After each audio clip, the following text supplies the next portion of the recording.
Sekarang kan Menko PMK yang merilis chemistry ekstrim, tetapi itu di mata SDGs itu yang mengeluarkan harus Bank Dunia. Demikian juga walidata yang lain. Jadi dari sekian banyak indikator yang disagregasi provinsi itu hanya dari 289 indikator, itu disagregasi provinsi ada 117. Yang tersedia datanya di Provinsi Riau itu ada 113 indikator.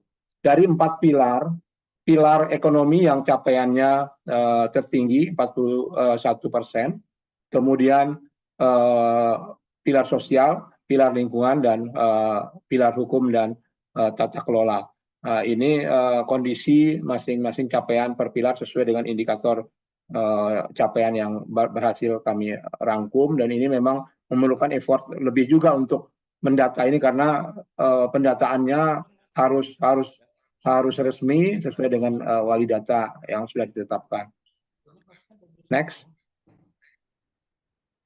Ini kalau kita turunkan ke seluruh tujuan, seluruh goal, kami sudah mulai memetakan bagaimana capaian setiap indikator.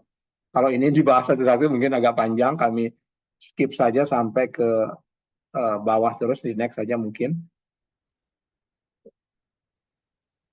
Ini kondisi tujuan ketiga, kehidupan sehat dan sejahtera. Indikatornya juga sudah kami coba memetakan bagaimana trennya. Next. Ini pendidikan berkualitas. Next.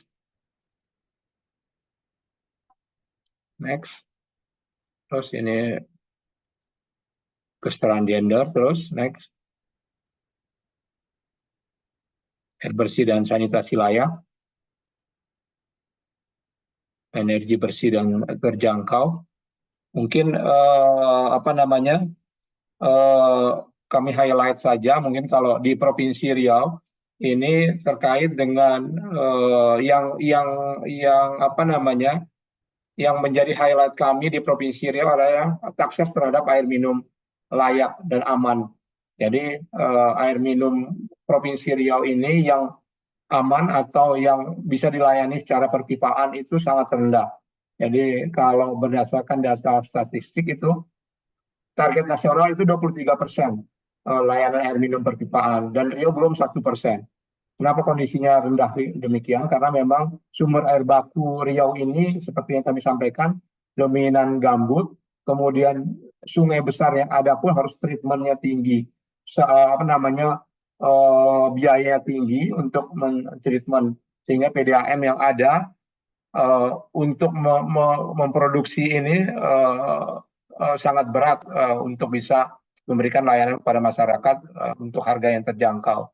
Jadi PDAM Riau rata-rata memang kurang sehat untuk bisa memberikan layanan air minum ini yang akan mempengaruhi ke hal yang lain, misalnya kesehatan masyarakat, stunting, dan yang lain. Ini yang sekarang kita genjot melalui SPAM regional. Jadi membangun SPAM bekerjasama dengan provinsi, nasional, dan kabupaten kota. Next. Ini pergerakan layak dan pertumbuhan ekonomi. Tadi sudah kami ulas sedikit bagaimana kondisi PDRB yang ada di Provinsi Riau. Next. Next. Industri, inovasi, dan infrastruktur. Ini kondisinya. Jadi bagaimana sekarang kami di Provinsi Riau ini infrastruktur sebagai khususnya untuk konektivitas dari sumber produksi ke sumber pengolahan ini yang kami kerjasama dengan nasional, dengan daerah kabupaten kota agar ini bisa terjaga kondisinya.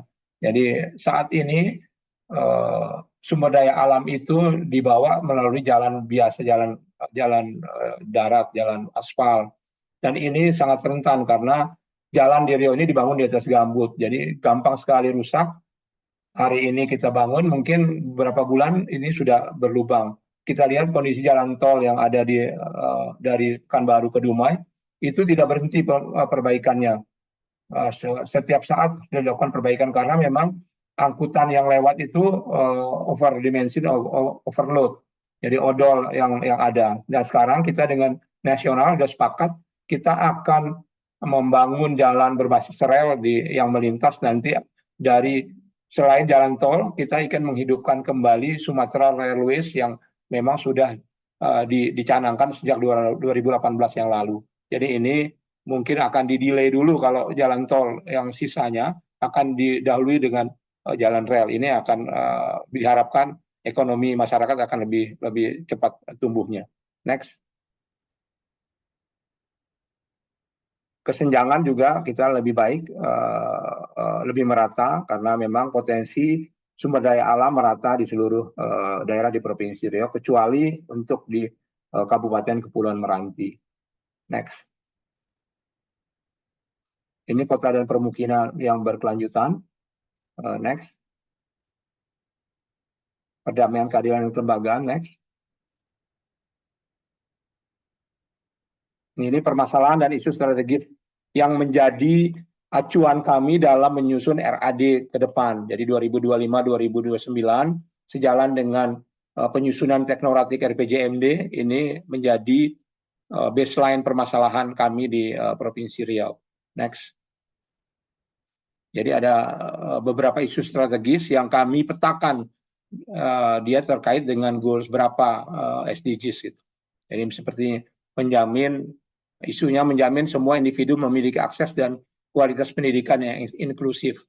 Jadi ini terkait dengan goal 4. Kenapa pendidikan kami utamakan di sini? Karena memang setelah kita evaluasi, pendidikan yang berkembang di Provinsi Riau itu belum sepenuhnya mendukung sumber daya alam yang ada di Provinsi Riau. Jadi untuk mengolah berlimpahnya sumber daya alam ini tidak didukung oleh pendidikan yang ada di Provinsi Riau yang sejalan gitu. Jadi ini yang harus kita benahi kembali, bagaimana vokasi kita genjot sehingga indeks modal manusianya meningkat gitu. Jadi putus sekolahnya meningkat, skillnya meningkat. Kemudian kualitas pemerataan layanan kesehatan serta pembudayaan masyarakat dengan perilaku hidup bersih dan sehat ini menjadi isu strategis yang berikutnya. Ini terkait dengan goal 1, 3, dan 5. Kemudian peningkatan kesejahteraan masyarakat dan perlindungan sosial bagi pemerlu pelayanan kesejahteraan sosial. Ini terkait dengan goal 1. Kemudian isu strategis berikutnya adalah peningkatan produktivitas tenaga kerja dan perluasan akses kesempatan kerja yang responsif gender. Ini terkait dengan goals 2, 5, 8, dan 9. Next. Kemudian kemandirian, keamanan, dan ketahanan pangan daerah. Ini Riau ini adalah daerah yang memang tidak dianugerahi lahan yang subur untuk tanaman pangan. Sehingga dari 64.000 lahan baku sawah yang ada, rata-rata hanya bisa menanam 1 sampai 1,5 kali per tahun. Jadi tidak bisa sampai IP 200. Ini IP-nya rata-rata 100. Sehingga dengan jumlah penduduk 6,7 juta jiwa, kita harus mendatangkan beras dari luar provinsi ini tidak kurang dari 600.000 ton setiap tahun.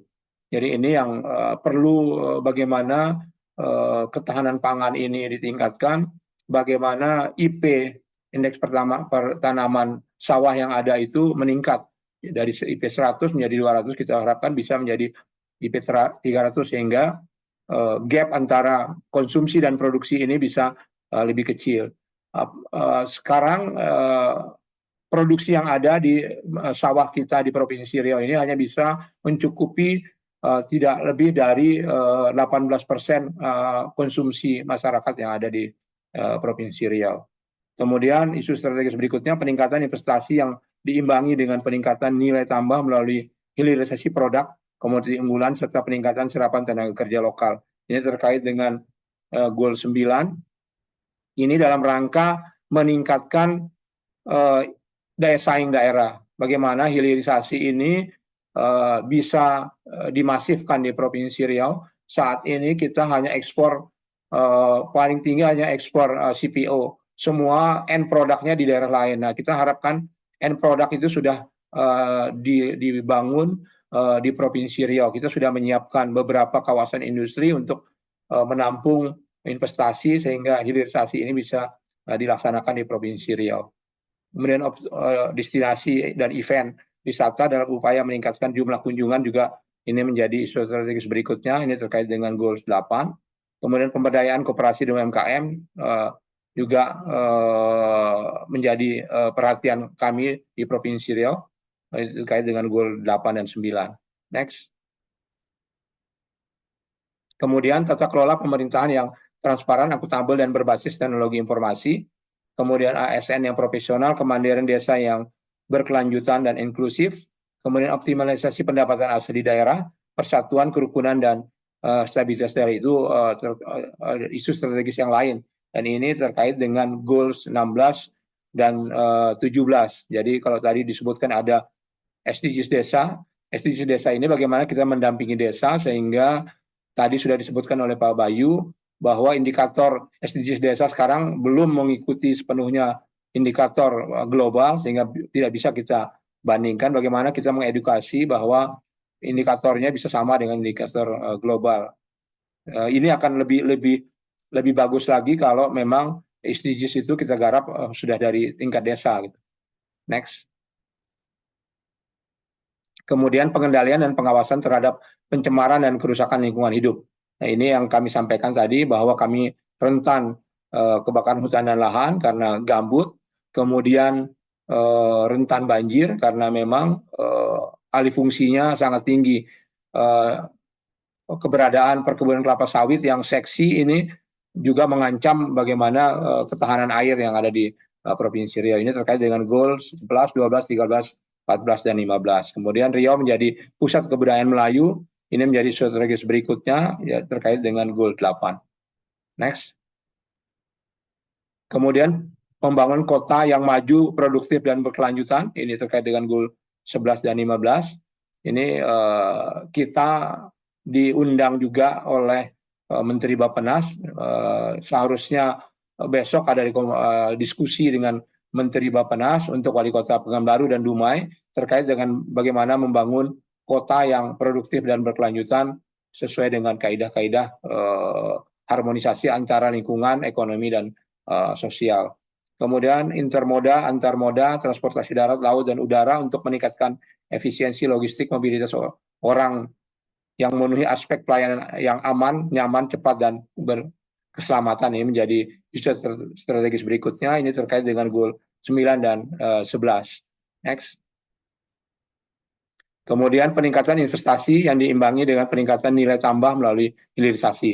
Ini sudah kami jelaskan juga bagaimana serapan tenaga kerja ini bisa lebih tinggi dan memang memiliki nilai yang tinggi. Jadi tenaga kerja yang ada di Provinsi Riau, kalau kita bedah strukturnya, tenaga kerja yang bekerja di sektor pertanian itu rata-rata masih lulusan sekolah dasar. Jadi ini yang perlu mungkin SDG Center turun, bagaimana meningkatkan skill dari angkatan kerja yang ada di Provinsi Riau sehingga nilai keterampilannya bisa dihargai lebih tinggi, kemungkinan bisa menekan kemiskinan lebih rendah lagi. Ini terkait dengan goals 7, 9, 10, dan 17. Next. Mungkin itu kalau ini terkait dengan bagaimana keselarasan pembangunan Riau untuk mencapai Indonesia Emas. Mungkin demikian Pak Fauzan yang ingin kami sampaikan sampai dengan 2030. Jadi kalau Indonesia Emas kan sampai penggalan pertama dari RPJMN dan RPJMD sampai dengan 2025-2029 itu sudah terkait dengan yang sudah kami sampaikan tadi. Mungkin demikian Pak Fauzan yang bisa kami share dari Sekretariat Tim Koordinasi Daerah SDGs Provinsi Riau. Mungkin demikian. Assalamualaikum warahmatullahi wabarakatuh.